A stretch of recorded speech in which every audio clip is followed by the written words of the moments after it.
Saludos, bienvenidos a este nuevo café de redacción en el que me acompañan aquí en plató Daniel Canal, compañero de La Región, bienvenido. ¿Qué tal, Laura? Y Roy Fernández Añón, director de Augas de Galicia, bienvenido. Muy buenos días. Llegamos a final de año, hacemos un poco de balance y entre los titulares que nos va a dejar 2024 está la Dana de Valencia. Probablemente sea el suceso que más nos impresionó a todos a lo largo de todo este año, ¿no? Por las consecuencias que tuvo. A día de hoy todavía se están identificando algunas víctimas. ¿Galicia está preparada para abordar una situación o plantar frente a una situación similar? A ver, Galicia lleva trabajando mucho tiempo en ese sentido.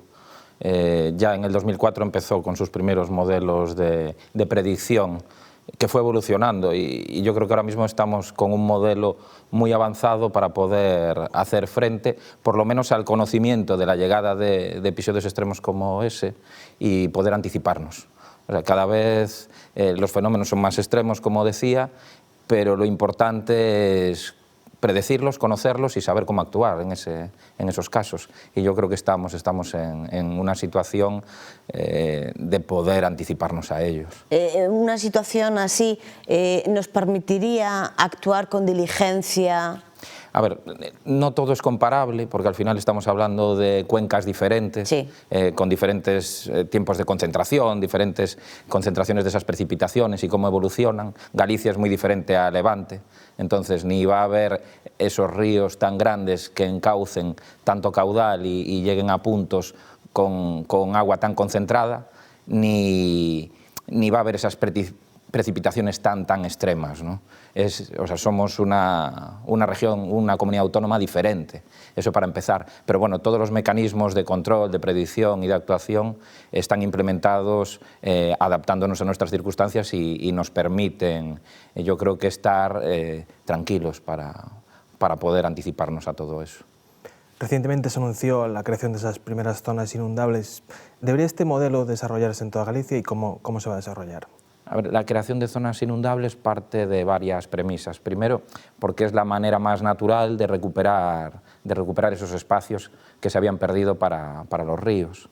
Después, porque son los que tienen el mayor beneficio-coste en las actuaciones. Al ser actuaciones verdes, actuaciones blandas, nos permiten, con esos espacios que ya deberíamos de tener medianamente disponibles, tener el mínimo coste en infraestructuras para poder anticiparnos precisamente a esos riesgos. Y nosotros ya lo habíamos retomado antes de la Dana, porque iba muy alineado con la estrategia verde del gobierno gallego, ¿no? de recuperar en estas ciudades, que al final lo mismo pasa en Galicia que en el resto de España. Al final hay mucha presión urbanística, cada vez está más concentrada la población en esos entornos de ciudades, muchas veces costeros, con incluso influjo de marea y demás, poder recuperar esos espacios para poder mitigar los riesgos. Entonces era nuestra primera alternativa, sigue siendo nuestra primera alternativa por lo que digo, porque es la más natural, la más blanda, la de mayores beneficios y demás. Después hay una serie de actuaciones adicionales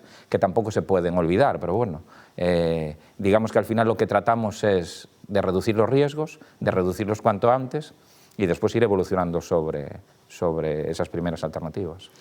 Si algo nos llevó lo sucedido en Valencia fue a reflexionar sobre cómo hemos estado diseñando los espacios, sobre todo los urbanos, ¿no? Pero también incluso en el rural. Esas infraestructuras verdes enfrentadas a las grises. En esa reflexión, ¿qué lectura podemos hacer en Galicia?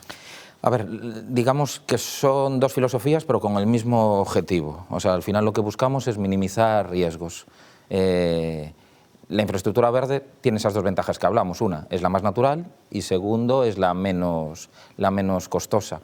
La urbanización, cómo se ha desarrollado, ahí está. Ahora lo que tenemos que ver es qué medidas tomamos para adaptarnos a la realidad ya existente. Vuelvo a decir que apostamos por esas actuaciones verdes y blandas porque son las más naturales y las más rápidas.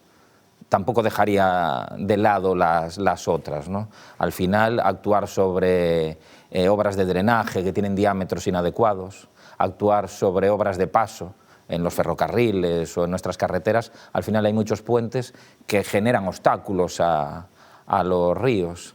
Entonces, tenemos que seguir trabajando en todas esas medidas para ir mitigando todos esos riesgos. Pero bueno, la presión de usos y demás está ahí. De hecho, la evolución en el Levante y en toda España ha sido para ser cada vez más permisivos en la construcción en determinados espacios. Bueno, lo que dice ya la Directiva Europea del 2007 es que las inundaciones son fenómenos naturales, que tenemos que convivir con ellos. Lo que tenemos es que prever cuáles son sus efectos y tener previsto cómo actuar en el caso de que lleguen, ¿no? Desde Augas de Galicia trabajan mano a mano diariamente con Meteo Galicia a través del sistema Merlin. ¿Qué beneficios trae trabajar con este sistema?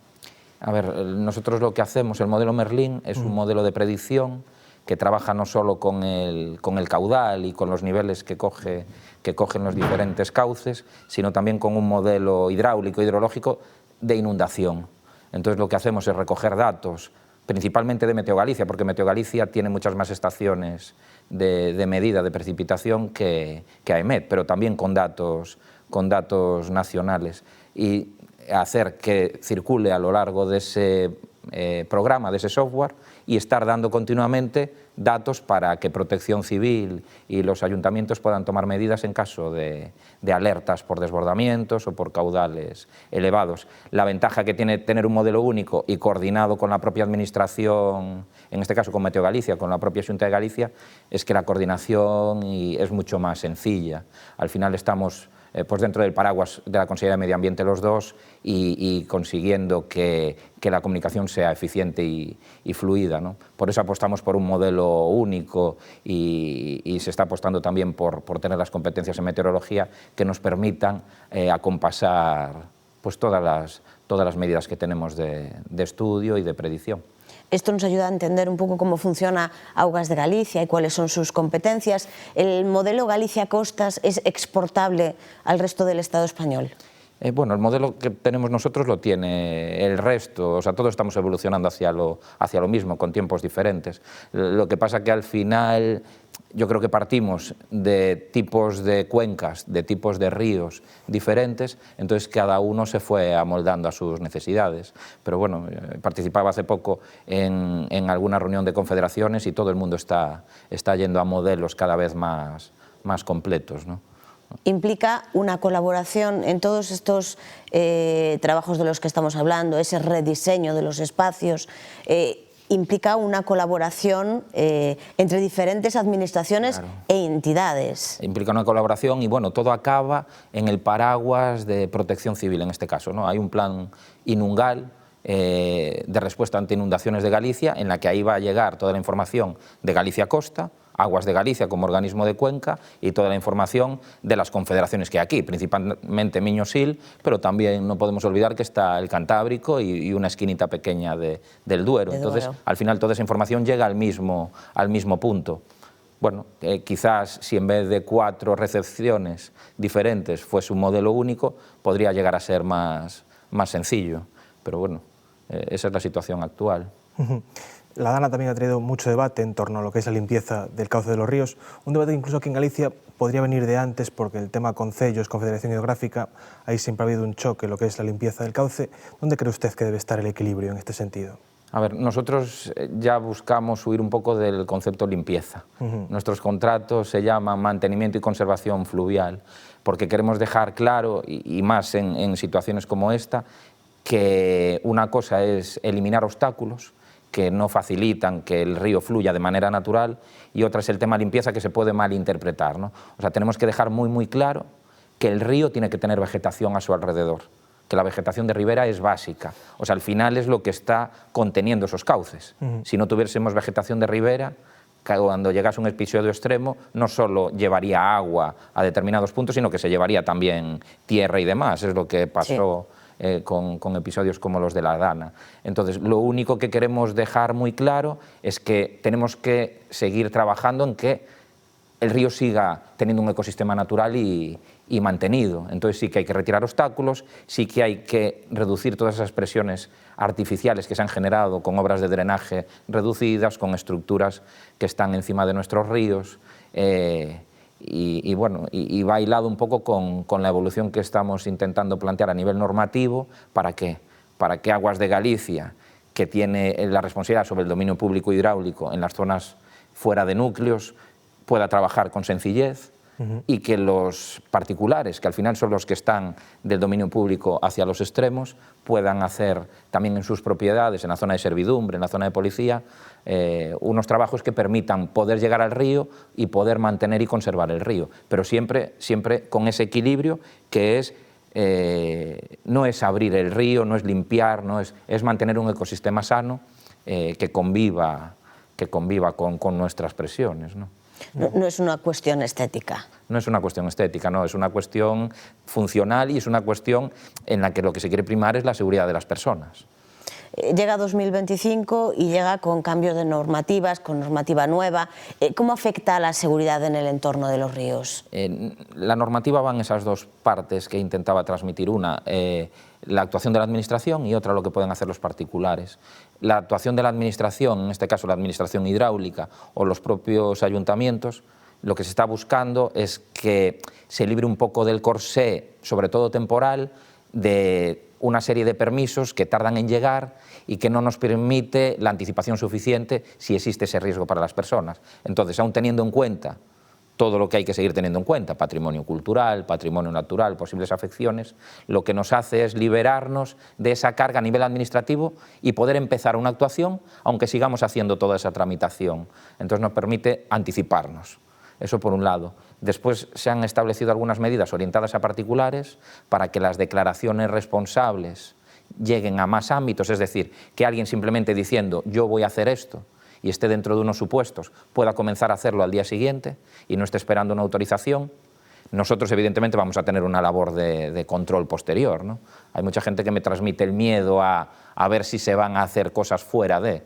Bueno, están muy claros cuáles son los supuestos y nosotros vamos a llevar siempre ese control, pero se permite, por ejemplo, que en esa vegetación, en los límites de 5 metros pegados al río o en esos 100 metros de policía, que se pueda hacer un pequeño clareo simplemente en el sentido de poder acceder al río, pero nunca de desconsolidar esas riberas del río ni demás. Entonces, bueno, es un equilibrio, digamos, frágil, pero para eso estamos las administraciones también, para intentar que se compatibilice la limitación, la reducción del riesgo para las personas y que pueda haber una actividad alrededor, porque cuando no hay actividad tampoco no hay ni capacidad de control ni capacidad de llegar a los ríos, ¿no?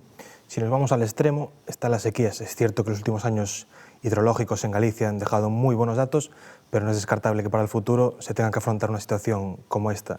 ¿Está bien preparada Galicia para afrontar una posible sequía? A ver, Galicia al final tiene mucha precipitación, tiene mucha lluvia, hay mucha agua, pero como decía una compañera también del ramo, es agua fluyente. Entonces quizás nos llevamos al equívoco de que tenemos mucha agua. ¿Qué pasa?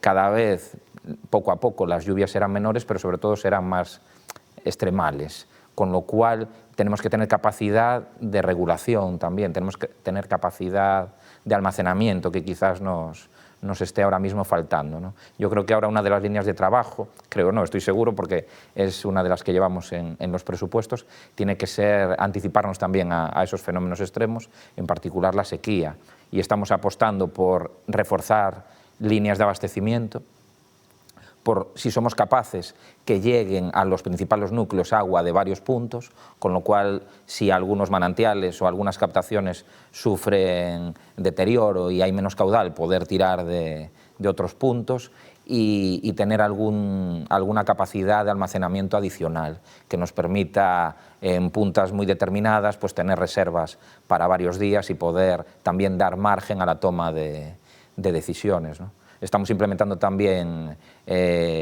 una estrategia de digitalización para poder tener cada vez más datos de más puntos para poder tomar las mejores decisiones con los más datos disponibles posibles. ¿Cómo están de salud los ríos de Galicia y de la provincia de Ourense? A ver, la respuesta, no sé si como buen gallego, pero siempre es relativa y depende. Yo tengo que decir que, cogiendo las estadísticas, estamos bien, y estamos bien porque tenemos el 80% de nuestras masas de agua en buen estado, y cuando lo digo hay gente que me dice y me critica, usted está diciendo que el otro 20%... Claro, ¿qué pasa pues no con está. ese 20%? Como todo es relativo, yo digo que estamos bien porque estamos a la vanguardia de los datos estatales. O sea, la media en España es el 59%. Te vas a comunidades con muchas presiones como Cataluña y estás por debajo del 40%, ¿no? Entonces, estamos bien porque se ha evolucionado durante todos estos años. Y se ha evolucionado además con cada vez más actividad económica detrás. O sea, cuando se habla de puntos de vertido identificados, no se habla de puntos de contaminación, se habla de puntos en los que establecemos controles, ¿no? Y cada vez hay menos puntos que son contaminantes, y eso hace que las masas de agua estén en buen estado. ¿Qué pasa? Que todavía queda camino por recorrer, pero bueno, yo creo que tenemos identificado cuáles son esos márgenes de mejora, ¿no? para poder seguir avanzando. Entonces tengo que responder que estamos bien, pero con la ilusión de seguir mejorando, claro, y con las garantías de que vamos a seguir mejorando. ¿Y cuáles son esas asignaturas pendientes en ese 20% que no está bien de salud, en el que falla algo? ¿Qué es lo que falla ahí? Ahora mismo tenemos identificado sobre todo dos líneas de trabajo, ¿no? Una de ellas es esa parte de concienciación, de divulgación, porque muchas veces por contaminación puntual, a veces, sobre todo contaminación industrial, que acaba llegando a nuestras redes y a nuestras depuradoras, y por vertidos, por a lo mejor falta de control, a lo mejor desconocimiento de que simplemente un vertido puntual no puede generar daño, y nuestras depuradoras son biológicas, entonces son los procesos más eficientes, pero también los más susceptibles de desequilibrarse. Entonces, si conseguimos que nuestras principales industrias estén concienciadas, ahí tenemos una línea importante, y eso pasa por el control, y el control en continuo y más exhaustivo. Y la segunda línea principal pasa porque, además de todos los puntos que tenemos de vertido directo, puntos concretos de contaminación, también hay mucha contaminación que se llama difusa, que está llegando a nuestros ríos muchas veces a través del exceso de abonos, del exceso de plaguicidas y demás. Entonces, bueno, tenemos que intentar potenciar esa reducción de contaminación difusa, ¿no? En el plan hidrológico anterior aparecían ya líneas de trabajo, y estamos elaborando ahora el nuevo plan hidrológico para los 6 años que vienen, y ahí se van a establecer medidas de reducción de contaminación difusa. Para que lleguen a los ríos mucho menos nitrógeno, mucho menos fósforo y muchos menos contaminantes de las actividades primarias. Yo creo que reduciendo todo eso sí que vamos a dar un salto de calidad. Ese salto de calidad no sé si pasa por mejorar lo que son los sistemas de saneamiento en el rural. No sé si el rural gallego puede contar con los mismos recursos que pueden contar las ciudades a la hora de los sistemas de saneamiento. A ver, nosotros creemos que pueden y deben contar con los mismos servicios, tiene que ser así. Lo que tenemos que ser conscientes es que para llegar al mismo resultado a veces no hay que implementar las mismas medidas, ¿no? Entonces, el rural tiene que seguir colaborando en que esas masas de agua estén en buen estado, pero de otra manera. Entonces, ¿por qué apostamos? Apostamos por medidas concretas adaptadas. Este año vamos a lanzar una línea de subvenciones, sobre todo que sirva para poner de manifiesto que la autodepuración, bien sea con fosas familiares, con las nuevas tecnologías que hay, que permiten que separando las grasas y los jabones de las lavadoras y demás de lo que es el resto de flujo de casa, acabe con una filtración en una zanja que ni siquiera necesita ni siquiera necesita que esa fosa sea un almacenamiento y un receptáculo de lodos que se lleve a un gestor, sino que ya saldría el agua depurada. Y trabajando también en la línea de apostar porque los ayuntamientos puedan instalar depuradoras pequeñas, muchas veces que no necesitan ni consumo eléctrico, porque funcionan con su propio, con un sistema más sencillo, y lleguen a núcleos de hasta 50 habitantes o más pequeños. Yo creo que nos va a permitir dar el servicio que necesita el ciudadano, que al final es tirar de la cadena y olvidarse de lo que está pasando, o ducharse y olvidarse de lo que está pasando, pero con modelos mucho más eficientes. Y lo mismo pasa por los servicios de abastecimiento. Al final en Galicia hay mucho manantial. Lo que tenemos que apostar es porque esos manantiales, esas captaciones vecinales estén con garantías sanitarias, que es lo que queremos todos, no llevarnos ningún susto. Y vamos a seguir apostando por las ayudas a a las comunidades de usuarios. Yo lo que pido es que los ciudadanos que estén tranquilos, que al final lo que buscamos es precisamente esa eficiencia, ¿no? Y que concurran a esas ayudas y que atiendan a los razonamientos técnicos que se plantean para que todos podamos comprobar que esos servicios se pueden conseguir. Y los vamos a conseguir, solo que de maneras diferentes, ¿no? En todo esto, los concellos tienen una parte activa muy importante. ¿Cómo es esa relación con los concellos? A ver, la relación con los concellos es buena. Lo importante es que los concellos son los que tienen la competencia. O sea, son los competentes en materia de servicios básicos. Tienen que dar abastecimiento y tienen que dar saneamiento. Al final, un organismo como Aguas de Galicia lo que hace es prestar apoyo técnico y económico, canalizar fondos y trasladarlos para sus necesidades. La competencia está clara, el problema acaba siendo los recursos disponibles. La mayoría de ayuntamientos tienen pocos recursos disponibles, tanto económicos como incluso técnicos. Entonces, bueno, ahí es donde entra a veces la discusión, pero con la mayoría de ayuntamientos la comunicación es buena y es fluida, ¿no? O sea, salvo casos muy particulares en las que, claro, al final un organismo como el autonómico o el estatal acabamos siendo como el paraguas ante sus vecinos de posibles ineficiencias y demás, y acabamos, bueno, llevando más palos de los que yo creo que deberíamos, porque estamos para colaborar y nada más.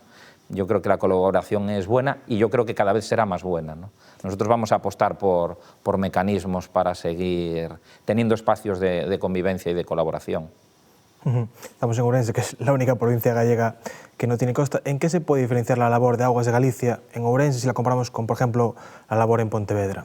Bueno, hay varios puntos que separan la labor de Aguas de Galicia. Aguas de Galicia tiene dos patas, digamos, dos funciones principales. Uno es ser organismo de cuenca. El organismo de cuenca es el que vigila todo aquello que llega a nuestros ríos, a nuestros embalses y demás. Y solo tenemos esa competencia en los ríos que nacen y mueren en Galicia, por eso tenemos Galicia Costa, ¿no? En el resto están las confederaciones, en este caso, porque son ríos, digamos, de dominio público de gestión estatal. Aparte, tenemos la segunda pata, que es como administración hidráulica, dar ese apoyo técnico y ese apoyo económico. Ahí estamos en toda Galicia. ¿Qué pasa además en Ourense? En Ourense, pues oye, en Ourense lo que nos faltan son las rías. Entonces, al no tener rías, digamos que tanto el tema de estudio costero como el tema de esa especificidad pues nos falta. Pero bueno, a cambio, lo que tenemos es que centrarnos en otros aspectos, como por ejemplo el que comentabais antes de la sequía, ¿no? Todas las últimas actuaciones que hemos hecho aquí han ido centradas principalmente al refuerzo de los abastecimientos. Hacía repaso de los últimos 4 años y Pereiro de Aguiar, Lobios, Cenllo, hay un montón de actuaciones y todas han ido enfocadas al abastecimiento, ¿no? Porque se ha detectado como una de las necesidades principales de la provincia de Ourense y de Ourense como núcleo. ¿Qué pasa? Pues al no haber esa uniformidad de actuación, pues quizás no esté igual de acompasado el trabajo que hacen las confederaciones con el nuestro. Bueno, eso no quiere decir de por sí, yo sé que hacen un trabajo enorme y un trabajo magnífico, simplemente, bueno, cuando lanzas líneas de trabajo, pues es mucho más sencillo, cuando como administración hidráulica en Galicia tienes tú solo la batuta y la competencia, que cuando es compartida, ¿no? De ahí las reclamaciones lícitas y en aras a la eficiencia del gobierno gallego de tener tanto en meteorología como también en la gestión de las aguas, la capacidad de poder actuar, igual que se ha hecho ahora con el tema costa, ¿no? Al final la cercanía y tener ese paraguas único pues da unas capacidades que de otra manera no tienes. Probablemente el de Costa sea otro de los titulares que nos deje 2024. ¿Cree que toda esta labor que nos está explicando ahora aquí llega al ciudadano? ¿Que vecinos y vecinas saben cuál es la función de Aguas de Galicia? Bueno, yo creo que no acaba de llegar todo lo bien que debería. No sé si por falta de explicarlo nosotros, intentaremos hacerlo mejor desde la formación, la divulgación y demás, o porque a veces somos ese saco de boxeo en el que se escudan las administraciones competentes, en este caso los concellos, para defenderse. Yo creo que tiene que quedar más claro, ¿no? Al final no todo lo que tiene agua, no solo cuando se habla de agua, es Aguas de Galicia la que está detrás, ¿no? Yo me río mucho a veces con algún compañero que digo, oye, alguien pide un agua en el bar y parece que yo ya tengo culpa de algo, ¿no? O sea, no es así. Nosotros colaboramos con todo eso, pero estamos ceñidos también. Al no ser una competencia propia, si queremos actuar sobre un sistema de abastecimiento, saneamiento, que es de competencia municipal, porque así lo dice la ley de bases del régimen local, nosotros tenemos que contar con la colaboración del ayuntamiento. Si ellos diseñan una red que, digamos, nos acomoda a la mayor eficiencia, nosotros podemos presionar y orientar, pero no tenemos esa capacidad, ¿no? Entonces, bueno, yo creo que eso no acaba de llegar al ciudadano. Y aparte, bueno, esa parte mala de organismo de cuenca, de policía y demás, parece que tampoco se acaba de entender, ¿no? Yo muchas veces llego y respondo en el Parlamento a preguntas y les acabo diciendo, no, Aguas de Galicia no es el que hace el vertido. Es que esto es como si a la policía la estás acusando de la comisión de un delito, ¿no? O si por tener un régimen de multas de tráfico, demás, estuviésemos diciendo que eso es algo que no nos lleva a ningún sitio. Ojalá no se multase, ojalá no se sancionase, pero tenemos que tener mecanismos cuando el resto no funciona. Entonces, yo vuelvo a decir, apostemos por la formación, apostemos por la divulgación, tenemos que concienciarnos en todas las etapas de nuestra madurez de lo que tenemos que hacer, pero tiene que haber mecanismos.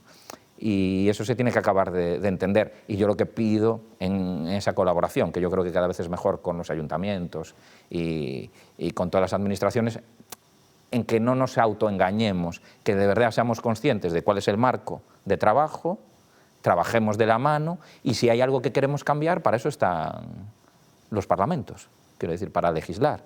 Pero mientras, cada uno tiene su responsabilidad. Y rehuirlas, bueno, a veces puede dar rédito electoral, no lo sé, pero lo que sé es que no da rédito como sociedad. O sea, al final trabajar conjunto es lo único que funciona. Hablamos de la ciudadanía, entonces también tenemos que tocar lo que es la concienciación en el uso responsable del agua. ¿Cree que ya existe una concienciación social más o menos responsable en este sentido o todavía queda trabajo por hacer? A ver, yo creo que existe una concienciación grande y cada vez somos más exigentes, como no puede ser de otra manera. Lo que nos queda es ver un poquito eso, qué tiene que tocar cada uno, o sea, cuál es la responsabilidad de cada uno y cómo podemos aunar los esfuerzos para una mayor eficiencia. Y después tenemos que ser conscientes de que todas esas exigencias llevan parejas también ciertas responsabilidades, tanto en los usos que hagamos particulares como en lo que le exigimos al resto de actividades y demás, y que necesitamos recursos también, ¿no? Para el desarrollo de las infraestructuras nos hemos ido apoyando en fondos europeos. Los fondos europeos cada vez van desapareciendo o van orientados hacia otras políticas. Ya están hablando en materia de agua, estamos hablando de digitalización, estamos hablando de microcontaminantes, de contaminantes por fármacos, en las depuradoras hablábamos de cuaternario y seguimos teniendo problemas de que hay zonas sin vertidos de manera controlada. El abastecimiento, que debería estar superado, va a ser algo, como hablamos, no solo por el tema sequía, sino porque nuestras plantas potabilizadoras ya van teniendo sus años, que va a requerir actuar. Y eso pasa también por necesidades económicas, claro. Y Europa no va a estar para todo. O sea que tenemos que pensar que para ser responsables tenemos que tener un modelo completo. No solo exigir, sino también aportar. Con lo cual, la respuesta que es, yo creo que estamos concienciados, que desde los niños cada vez hay más inquietud por hacerlo bien, pero tenemos que pensar en un modelo completo y tenemos que seguir haciendo trabajo, ¿no? Desde Aguas de Galicia yo creo que se hace un trabajo muy importante y que se va a seguir profundizando en la formación y en la divulgación como algo básico, ¿no? Llegamos al final e iba a preguntarle por cuáles iban a ser las líneas que marquen esa hoja de ruta de 2025, pero creo que acaba de contarme un poco. Sí, bueno, más o menos las líneas principales van por cada una de esas funciones que tenemos, ¿no?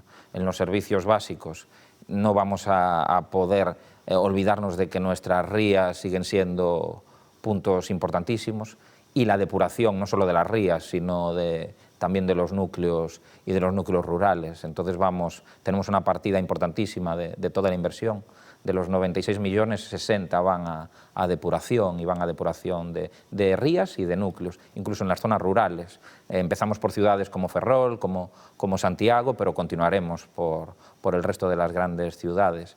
Vamos a apostar también por el abastecimiento, porque tenemos que anticiparnos a lo que comentabais, a esos fenómenos extremos. Necesitamos más capacidad de almacenamiento y duplicidad en zonas tensionadas, donde haya más riesgo de escasez en verano y demás. Tenemos que anticiparnos, ¿no?, antes de tener problemas. Y empezamos ya en el trabajo de mejora de esas potabilizadoras que están teniendo problemas. O sea, por ahora nos estamos olvidando porque tenemos agua para beber, tenemos agua para ducharnos, pero ese día sí que si algún día se complica, eso ya no es que el río esté en mal estado, que a veces parece que no lo vemos. Si no llega agua a nuestra ducha, creo que el riesgo será mayor. Y después vamos a seguir con esa conservación y mantenimiento fluvial y trabajar mucho en el tema formación y divulgación. Lo estábamos haciendo con los colegios, lo vamos a seguir haciendo dentro de cada una de las líneas de trabajo que tenemos, concienciando en abastecimiento, en saneamiento y en mantenimiento fluvial, y queremos de una vez por todas ya, haremos el acto de presentación en breve, lanzar ya la Escuela del Agua. La Escuela del Agua como un espacio de colaboración en el que no solo formemos a los técnicos municipales y a los profesionales que trabajan, sino que formemos nuevos profesionales, nos autodesarrollemos como administración y incluyamos además tanto a universidades y a empresas en ese espacio en el que debemos estar todos alineados para transmitir a cada uno de los ciudadanos en qué estamos trabajando, cómo estamos trabajando y cómo podemos colaborar, pues eso, todos los ciudadanos en conseguir ese 100% de masas de agua en buen estado, ¿no? Y una Galicia pues cada vez mejor. Señor Fernández Añón, le agradecemos muchísimo que nos haya acompañado hoy aquí en este café de redacción. Muchas gracias. Daniel, lo mismo. Gracias. Un placer. Y a todos ustedes, lo de siempre. Muchísimas gracias por estar ahí.